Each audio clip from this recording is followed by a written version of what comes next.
Now, operating flail mowers, I think, requires a lot of ballast weight. And so we have rim guard inside the tires, all right, adding a bunch of weight. That helps keep our center of gravity low.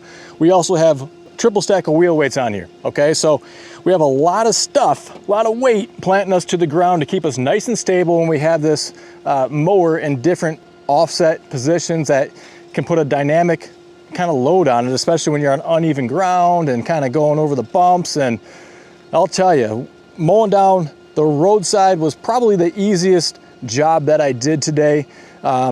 You just kind of make sure you're going on a straight line. You are going slow enough, that way if you feel that front tire dip, well, you know, maybe you need to steer over this way or back up a little bit. That way you know what's going on before the back tire gets to that dip, because then if you go way down like that, well, that could be a potential situation where you tip.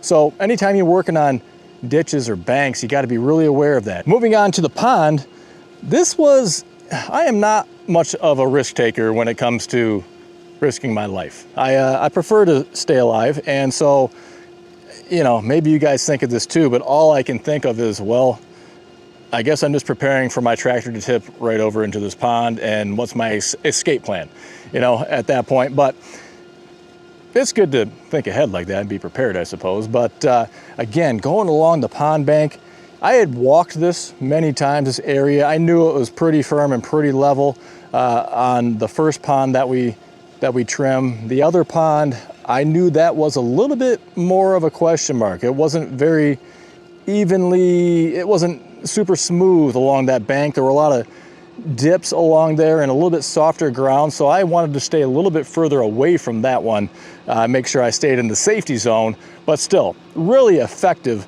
with this mower, reaching out there and trimming on that first pond pretty much just about everything that was right along the edge, and down in there just some really minor trimming I'll have to go back and do by hand or just let it be naturally. But really wanted to get that trim back because we stocked those ponds last year, and so we want to go do a little fishing, and it's just so hard when the whole pond bank is just surrounded by growth. Last thing I wanted to show you and give you an example of in this demonstration is how you can keep that overgrowth from creeping into, well, in my case, the gravel lane, and then we kind of have a little walkway alongside a fence too, where it's really creeped down into there. And of course, you can trim so high, right? It's just, there's a certain max height, the height of the mower. That's all it will do, is go maybe you're a foot off the ground, and you have a 5 foot cutting width, so you get about 6 foot up or so, and that's pretty good for walking through for most folks. And so we used this vertically on the side, had that thing shifted out as far as you could go,